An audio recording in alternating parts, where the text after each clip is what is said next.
स्वागत है दोस्तों आपका हमारे YouTube चैनल सरल किताब में। आज का जो वीडियो है वह है आपका मैकेनिकल इंजीनियरिंग की जो बुक है थ्योरी ऑफ मशीन, उस पर ये वीडियो बनाया जा रहा है।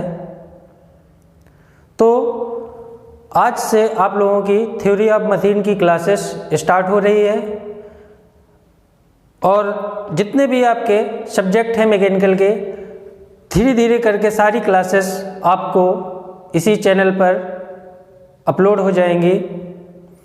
तो आप लोग हमसे जुड़े रहिए। मैकेनिकल इंजीनियरिंग के साथ साथ आप लोगों की इलेक्ट्रिकल इंजीनियरिंग की भी क्लासेस चालू हो गई हैं। तो चलिए शुरुआत करते हैं थ्योरी ऑफ मशीन की। आखिरकार थ्योरी ऑफ मशीन के अंतर्गत हमें पढ़ना क्या है? तो जो हमारी थ्योरी ऑफ मशीन है इसके अंतर्गत हमें पढ़ना है to study of relative motion,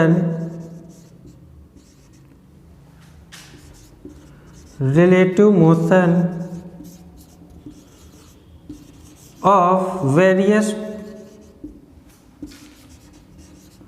machining parts या मशीन पार्ट्स। किसी भी मशीन के विभिन्न अंगों के मध्य सापेक्ष गति का अगर हम लोग अध्ययन करते हैं तो हमारा थ्योरी ऑफ मशीन के अंतर्गत अध्ययन किया जाता है। तो आखिरकार रिलेटिव मोशन क्या है? What is relative motion? मतलब हिंदी में बात करें रिलेटिव मोशन की तो सापेक्ष गति होती है। सापेक्ष गति जैसे ये हमारे पास जमीन है, अर्थ है, इस पर कोई ये एक इंसान है। अब यह आदमी अगर एक जगह पर रुका हुआ है, खड़ा हुआ है, तो हम कह सकते हैं कि यह आदमी इस जमीन पर स्थिर अवस्था में है, क्योंकि जमीन और आदमी दोनों एक जगह पर है। अगर यही आदमी चलने लगे तो जमीन तो हमारी स्थिर है। अगर यही आदमी चलने लगे, ठीक, तो यहाँ पर देखा जाएगा कि आदमी जमीन के सापेक्ष गति कर रहा है। ठीक है, तो यहाँ पर अगर कोई दूसरा आदमी देखे तो कहेगा यह आदमी मोशन में है। अगर यह रेस्ट में है यह वाला आदमी, तो ये क्या कहेगा कि ये जो आदमी है, आदमी नंबर 1, यह आदमी मोशन में है। तो रिलेटिव मोशन का मतलब ये है कि किसी एक वस्तु की दूसरे वस्तु के सापेक्ष हमें गति का अध्ययन करना ही रिलेटिव मोशन कहलाता है। इस यूनिवर्स में कोई भी चीज पॉसिबल नहीं है जो पूर्णतया मोशन में हो या फिर पूर्णतया रेस्ट में हो। कैसे? आइए समझते हैं। जैसे हमारे पास ये एक बॉडी है या हमारे पास एक कार है। अगर यह कार इस रोड पर जा रही है जिसकी वेलोसिटी कितनी है? v velocity. अब इस कार में यदि एक आदमी इस तरीके से बैठा है और दूसरा आदमी यहाँ पर एक अर्थ पर खड़ा हुआ है, तो हम क्या देखेंगे? ये जो आदमी जमीन पर खड़ा हुआ है यह आदमी देखेगा कि जो आदमी गाड़ी पर बैठा है, मतलब कार पर बैठा है, वो गति कर रहा है। क्यों? क्योंकि इसके और इसके मध्य, मतलब आदमी नंबर 2 और 1 के मध्य सापेक्ष गति है। सापेक्ष गति दोनों के मध्य है, तभी यह आदमी इसको कह सकता है कि यह मोशन में है। अगर इसी गाड़ी के अंदर एक को और बिठा दिया जाए, फिर यह वाला आदमी जो 3 नंबर का आदमी है, थर्ड पर्सन है, यह जब सेकंड पर्सन को देखेगा तो क्या कहेगा, सेकंड पर्सन भी रेस्ट में है और हम भी रेस्ट में हैं, तो मतलब ये दोनों आदमी रेस्ट में है। लेकिन अगर यही वाला आदमी इन दोनों को देखेगा तो क्या कहेगा, मोशन में है। So we can say that person number 2 is motion and rest with respect to person number 1 and person number 3। तो इस थ्योरी ऑफ मशीन के अंतर्गत हम विभिन्न मशीन पार्ट्स के रिलेटिव मोशन का अध्ययन करेंगे।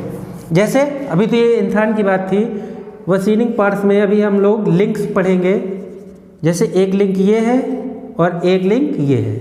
अगर इन दोनों को इन पिन जॉइंट की सहायता से जोड़ दिया जाए और इनको पकड़ के आपस में ऐसे ऐसे चलाया जाए तो हम लोग क्या देखेंगे, इन दोनों के मध्य रिलेटिव मोशन हो रहा है। तो इस थ्योरी ऑफ मशीन के अंतर्गत हम लोग यही सिलेबस पढ़ेंगे। अब आते हैं इसमें चैप्टर कौन कौन से हैं। पहला चैप्टर है आपका सिंपल मैकेनिज्म।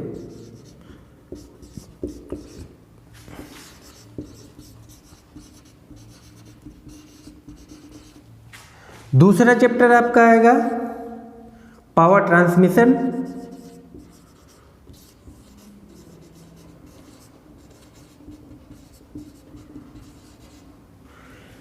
दूसरा चैप्टर आपका आएगा पावर ट्रांसमिशन।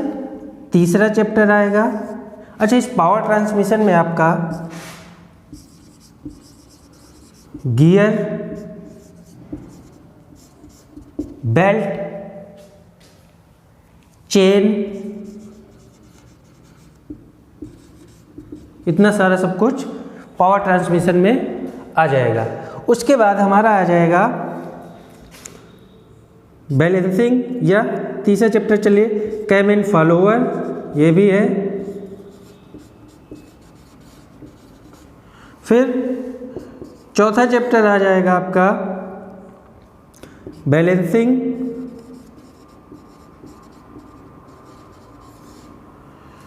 पांचवा चैप्टर आ जाएगा फ्लाई व्हील,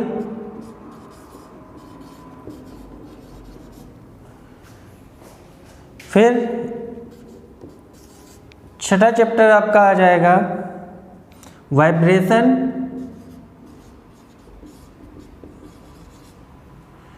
सातवां चैप्टर आ जाएगा गवर्नर।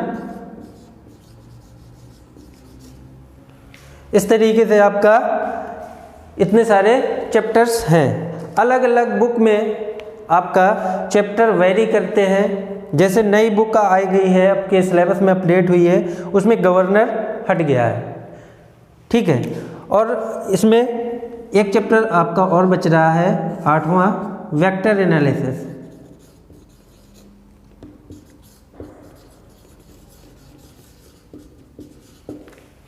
ठीक है, तो इस तरीके से आपके इतने सारे चैप्टर्स हैं। इन सारे चैप्टर का अध्ययन हम लोग इस थ्योरी ऑफ मशीन के अंतर्गत करेंगे।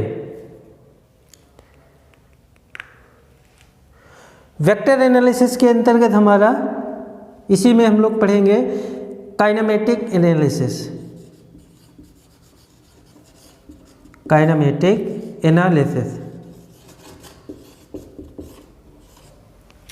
ठीक है। तो इतने सारे चैप्टर्स को हम लोगों को स्टडी करना है। तो जो हमारा कल जो नेक्स्ट लेक्चर में चैप्टर स्टार्ट होगा वह चैप्टर होगा सिंपल मैकेनिज्म।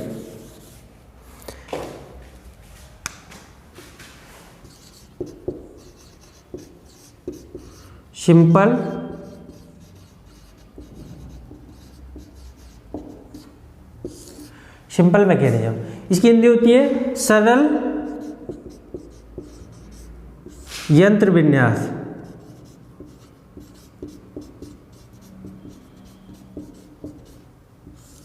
सरल यंत्र विन्यास, ठीक है। तो इसमें हम लोग 4 बार चेन मैकेनिज्म पढ़ेंगे, उसके इन्वर्जन पढ़ेंगे, ठीक है, डिग्री ऑफ फ्रीडम पढ़ेंगे, कौन सी लिंक को फिक्स कर देने पर कौन सा मैकेनिज्म प्राप्त होता है, लोअर पेयर, हायर पेयर, और आपका मोशन पढ़ेंगे। उसके साथ साथ इसमें हम लोग देखेंगे कि किसी भी मैकेनिज्म की डिग्री ऑफ फ्रीडम कैसे निकाली जाती है। तो मैकेनिज्म की डिग्री ऑफ फ्रीडम किस तरीके से निकालते हैं और डिग्री ऑफ फ्रीडम कितनी होती है। उसके बाद हमारा जो अगला चैप्टर आएगा पावर ट्रांसमिशन, पावर ट्रांसमिशन। इस पावर ट्रांसमिशन के अंतर्गत हम लोग पढ़ेंगे कि पावर का जो ट्रांसमिशन है किन किन माध्यम से होता है। पावर का ट्रांसमिशन आपका गियर के द्वारा भी होता है, बेल्ट के भी द्वारा होता है, चेन के भी द्वारा होता है। इन सभी चीज़ों का हम लोग कल एनालिसिस करेंगे और क्लासिफाइड भी करेंगे कि गियर कितने टाइप्स के होते हैं, गियर ट्रेन कितने प्रकार की होती है, पावर ट्रांसमिशन के अंतर्गत बेल्ट कितने टाइप्स की होती है, बेल्ट ड्राइव कितने प्रकार की होती है। इतना सारा सब कुछ हम लोग पावर ट्रांसमिशन के अंतर्गत करेंगे। फिर आपका आता है cam and follower chapter, cam and follower. इसके अंतर्गत हम लोग कैम और फॉलोअर के जो मोशन है वह किस तरीके से ग्राफिकली होता है वो हम लोग सारा इसमें कैम एंड फॉलोअर के अंतर्गत एनालिसिस करेंगे, अध्ययन करेंगे। फिर बैलेंसिंग चैप्टर आता था।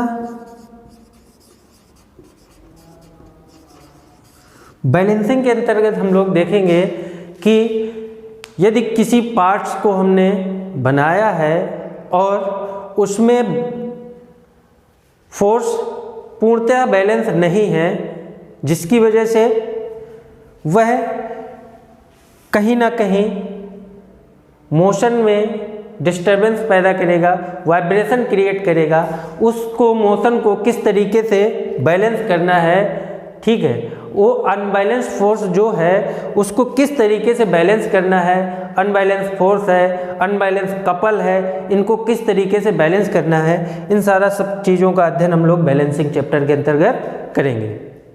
जो हमारा कल का जो आने वाला वीडियो है वह सिंपल मैकेनिज्म है, आप लोग एक बार जरूर देखिएगा। सिंपल मैकेनिज्म, सरल यंत्र विन्यास, वैसे हमारे चैनल से काफ़ी मिलता जुलता नाम है इस चैप्टर का, सरल यंत्र विन्यास, चैनल का भी नाम है सरल किताब। ठीक है दोस्तों, मिलते हैं आपको अगले लेक्चर में सिंपल मैकेनिज्म के लेक्चर के साथ।